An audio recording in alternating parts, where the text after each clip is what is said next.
ลงไปทางน่ะเด้อ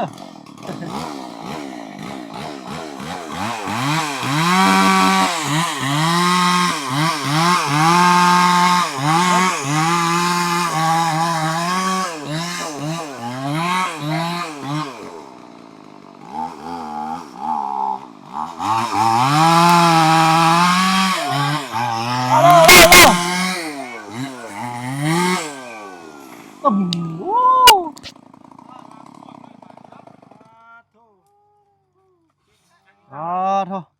สวัสดี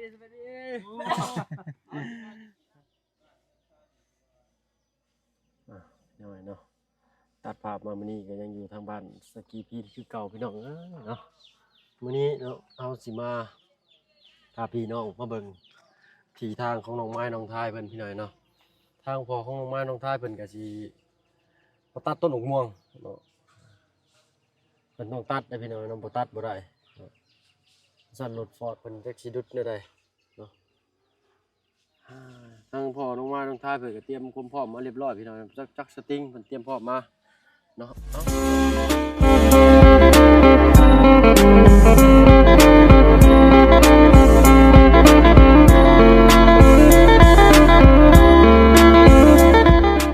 ครับทักทายสบายดีพ่อแม่พี่น้องหมู่เพื่อนกันเบิดทุกคนเนาะบ่ว่าฝั่งไทยทั้งฝั่งลาวทั้งฝั่งต่างประเทศก็ยินดีต้อนรับเข้าสู่ช่องบ่เพิ่งเคยล่ะอีกคือเก่าพี่น้อยเนาะวันนี้มาเบิ่งมาชมทางที่ดินดอนต้นหญ้าทางน้องไม้น้องทายเพิ่นเนาะเพิ่นนั่นสิเอารถฟอร์ดเข้ามาเกียร์มาไทยหน้าดินให้เพียงต่อมม่อมพี่น้องเนาะเนี่ยต้นนี้ก็เสียวออกพี่น้อยเนาะต้นมะม่วงนี่น่าสิปะไว้อยู่เนาะติดตามรับชมกันพี่น้อยเนาะอ้าวโดยสบายดีโดยเนาะอ๋อโธ่มาแล้วป่านี่จักนี่ได้ยืมมาบ่อันนั้นเขาไอ้เคยเราใช่เป็นอยู่บ่เจ้ากะก็บ่เป็นก็จำเป็นนั่นแหละเอาเฮ็ดทำเลยล่ะเด้อ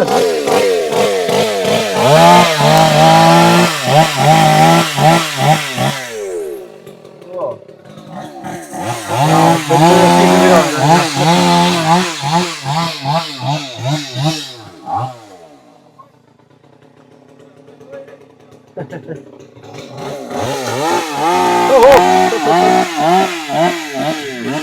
ตะลายเดินเด้อ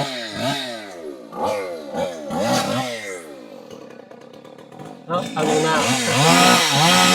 สวัสดีลงน้ำเป็นทั้งน้ำเมื่อกี้นี่พัดเข้าจำโอ้บริเห็นหน้าข้างล่างเลยนะไปสีเขาต้องพัดก่อนเราจะไปสี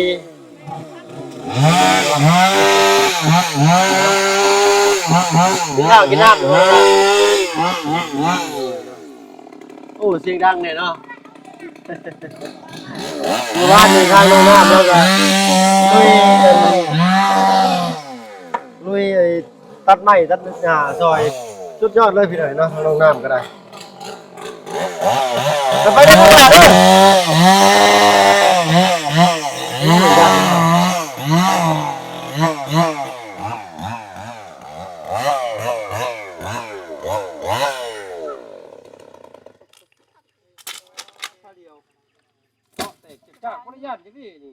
เราว่าเราบ่เคยได้เนาะ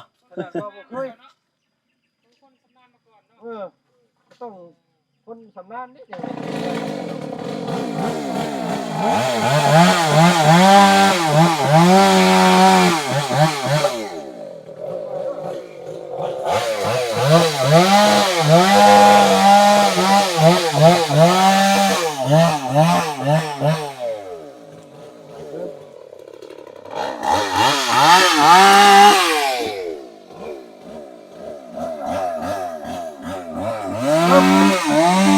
กูได้ไว้เห็ดเพิ่นเลยพี่น้อง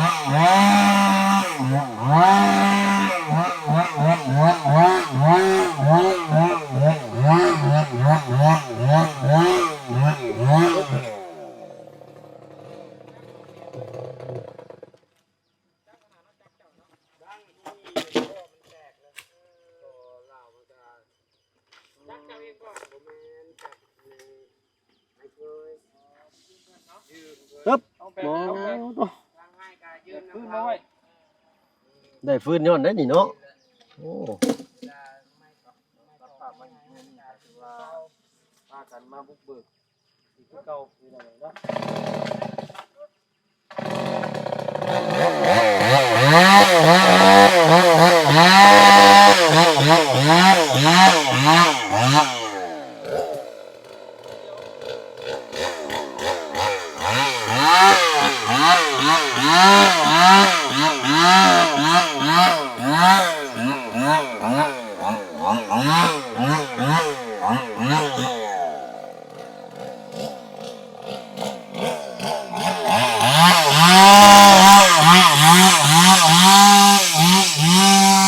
เสียงดังอยู่เด้อพี่น้องเนาะ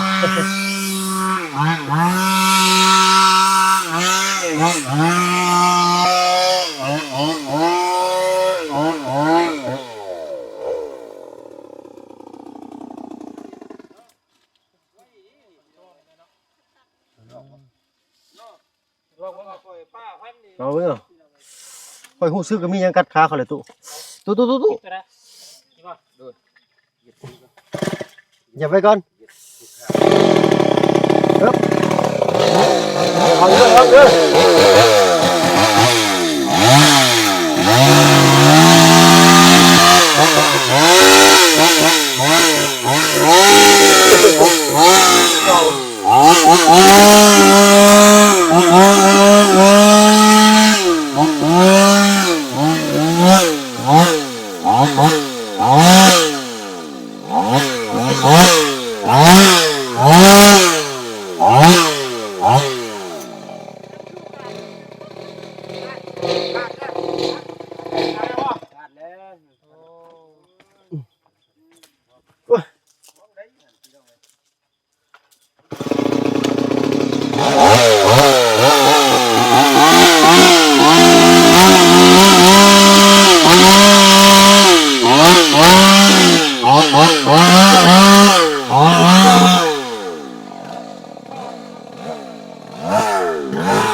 ยินแต่เสียงอยู่เชียว เอาแต่ เอาไปมันได้ชนเขา ปลามันตัดบ่ บ่แม่นโซ่เขาตัดอันนี้โซ่เขาปาด โซปาดไม้ พี่บ่ มีจอย เอาแต่ปลายมันเบิ่งเราเฮ็ดนี่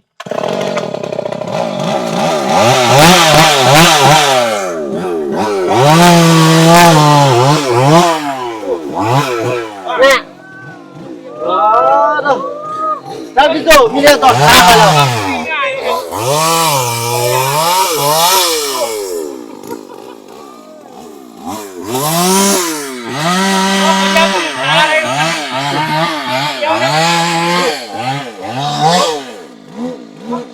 นี่ด้วย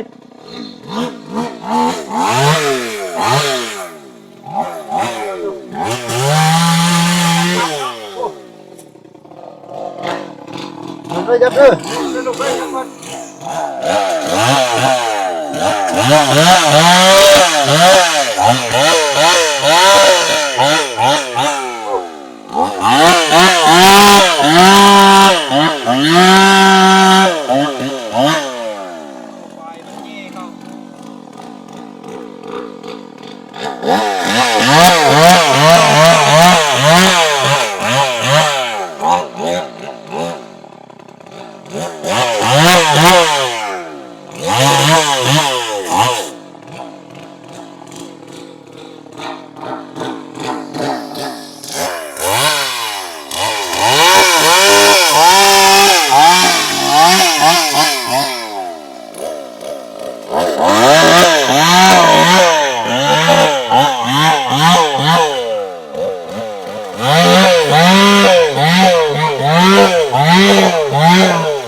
ยังคือเก่า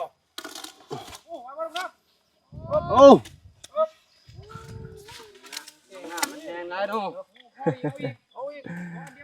เดี๋ยวก็พอเลยเด้อเอาละแท้น่ะ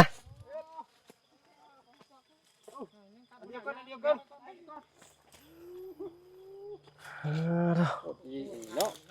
ถ้ากระพัดเข้าแล้วเราก็มาคนใหม่รถเรากันเนาะ นี่แหละเป็นเขตแดนเพิ่น เหนื่อย เอาคนเข้าไว้แต่ว่าบัดพูดสิเอารถเข้าบ้านฟอร์ดให้เพิ่นนี่สิเอาเข้าวงใดนี่พี่น้องเนาะแล้วว่าให้เจาะพุ่นบ่ล่ะบ่น่ะ ทำมาเลยบ่ทำกันมาเลยเนาะ บ่มันทำไมมันบ่สิบ่มีทางเนี่ย อืม เป็นทางตันแล้วบ่ทำว่ามันบ่เจาะมงน่ะ เพิ่นสิเจาะต้นยังอ่ะน่ะ ได้เสร็จเนาะต้องคุยกับเจ้าของต้นกล้วยเพิ่นก่อนเด้อ อืม ต้นกล้วยแล้วเองบ่โอ้ใครเห็นพี่น้องแล้วตำแล้วนะค่ะปั๊บเข้ามาค่ะดันเข้ามามุงเหงาไม้ค่ะพี่น้องพอดีเป็นทางเข้ามาเลยโอ้เหมาะแล้วสบายคิดว่าโมเมนต์ต้นกล้วยเราเสร็จแล้วพี่น้อง มีทางเขาทางขอ แต่ ทาง ต้นบาทนี่ อืม ไม่ต่อผมนี่แล้วพี่น้องนี่แต่ คนสั้นนี่ก็ยาก เอารถมารถ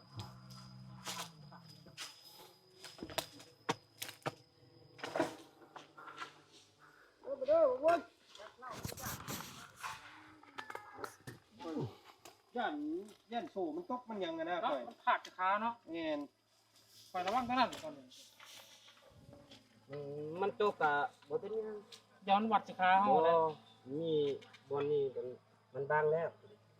มันบ่เคย มันเต็มบุตรขา มันย่อแล้วมันดับ เป็นจังได๋บัดเปลี่ยนบ่ คิงโช เก่งโซงามเนาะ งานมันบ่เข่งพดบ่บาด เพราะมันพอดีนี่แหละมันแห้งมันแตก เวลาตัดเอาป้ายตัวนี้จี้สิก่อนเนาะ โดย คอยเอาตัวนี้เลื่อยไปเลย เลื่อยบ่แม่นคันยังไม่เลย ขาด นี่มัน เขียวมันจ่อยเลยเนาะ มันจอแล้ว กะบ่มีเล็กพ่นนั่นแหละไว้ตัดมันใส่แล้วนี่น่ะ เพิ่นตัดไม้นี่ออกเชื่อกี่นี่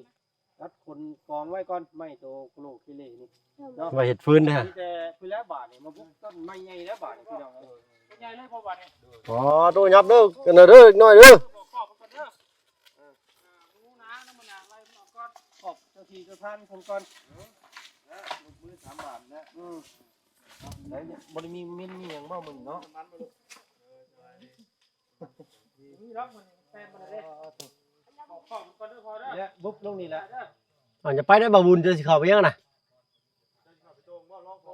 เวลาลูกมากเป็นยังน้ำมู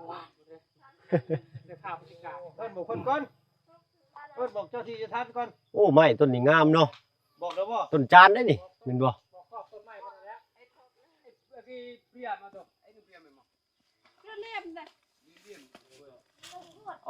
อาตัดเป็นนั่นเนาะไม่เห็นไม่เห็นเรื่องอื่นก็ได้เด้อ เห็นเลยกินเลยเนาะได้มาเอ้ย ไอ้พาเห็นหันเห็นนี่ก็ได้เด้อ แม่นต้นจานบ่นี่ จัดจานเนาะ เมื่อกี้โทรศัพท์ตัดไปขอโทษขออภัยนำหลายๆโอ้ยเนาะ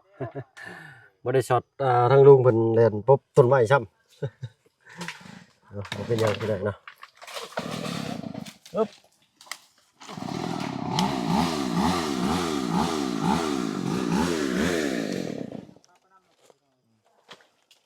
รอดบ่ ป้อหมุนลาย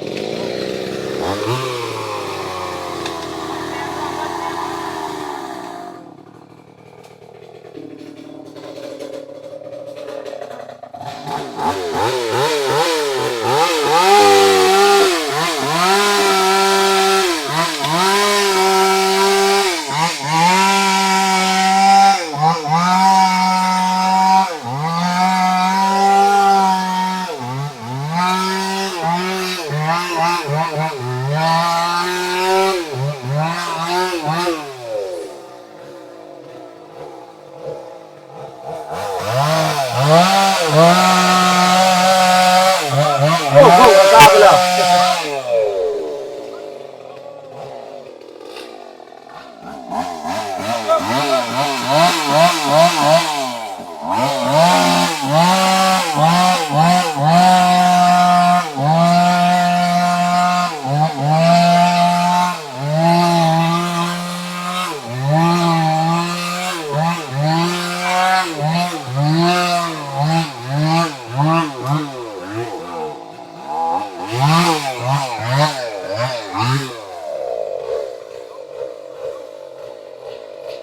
ตัวหมดสมพี่น้อยเนาะ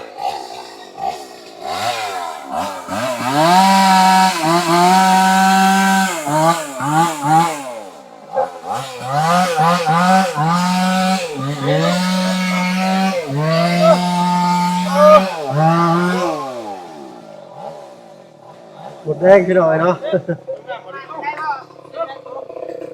แม่แท้กูมีให้น้องน้ำเลยตัดน้ำเลยบ่ มันจะได้จักเม็ดตัดยาวเผื่อไว้แล้วนี่ตัดวงนั้นรถซีนบัดนี้ต้องไปซีนนี่ได้อีกพี่น้องเนาะหมดแดงใช่ เขาไปย่างเขาไปหั่นกะดิ้นดองๆหมดแล้วหมดแดงนี่น้องน้ำ พอดมั้ง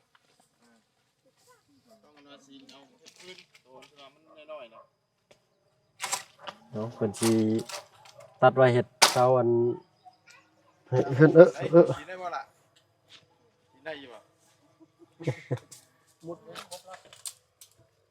กัดเนาะหมดลาย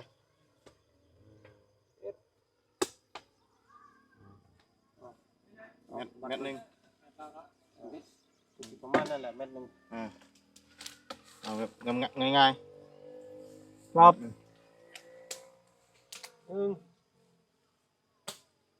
เม็ดอันนี้เม็ดจำเป็น แม่นเร่งรีบ 3 เม็ดประมาณนั่นแหละ ตัดเลิศบาดนี้เนาะ เอาอาหารครบแล้วบัดนี้ นี่คือเงินกัดเนาะครับหมดแดง หมดแรงตอกเราพี่หน่อยเนาะ เอาหายจะได้บัดนี้ ให้รถเพิ่นก็ได้มาดันลงก็ได้ตัดปลายด้วยเนี่ยให้รถเพิ่นมาดันน้อง หมดแดงเด้หมดแดงเด้ จักเอาบัดนี้เอา ใช่ไหมอันผ้าน้องชายช่างมาจักบาทต้องนั่งเพิ่น มาคนนี้ก็ยังบ่ดูและมันเอาตัว น้ำมันบ่น้ำมันตั้มน้ำมัน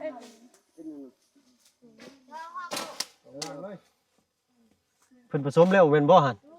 สมเลย ผสมแล้วเอาแต่ขวดแดงๆนี่ อ๋อหมดแดง หมดแดงหลายลีนี่เนาะ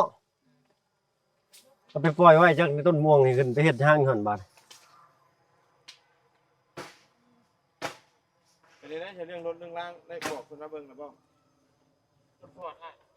ดูเราบ่ได้พบเขาดูมันลงก็บ่เห็น เห็น อื บ่ ม ถ้าเขาหาอยู่ตรงนี้ หลายน้องเข้าก่อนเอาก่อนกันเนาะ ให้เพิ่นย้ายห้างก่อนเนาะให้เพิ่นย้ายห้างขึ้นต้นม่วงก่อน ก็มาได้น้องเพื่อจะตัดแล้วพุ่งแล้วก็ตัว โอ้ยมาเอารถเพิ่นผุนมานั่น ดุดเอาเลยเนาะ ตัดแต่ปลายอันตัดแต่ท่อนนั้นไว้น่ะให้รถเพิ่นชุกลงไปพุ่น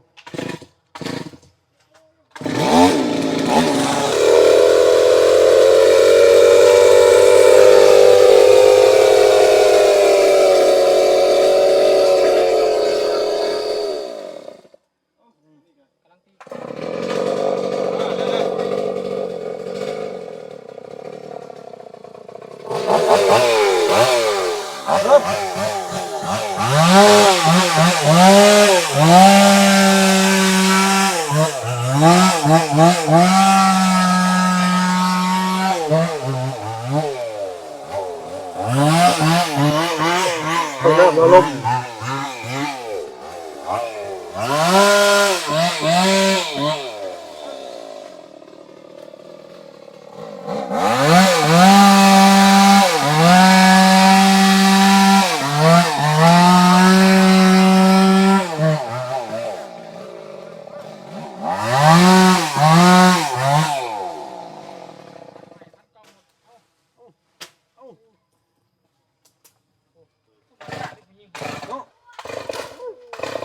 ยันหมดยันแมงที่นี่หุ่นลุกเขาโอ้ หมดแล้วสิญาติเราบัดนี้ บริญาณหมดจะดีเนาะ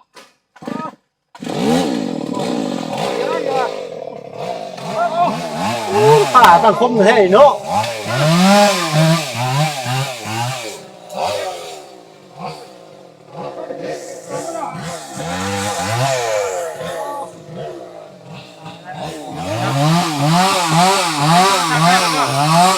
กลับคืนมาแล้ว ขึ้นแล้วป่ะ กลับคืนมาอีกโอ้ยกิ้งลงเลยพุ่น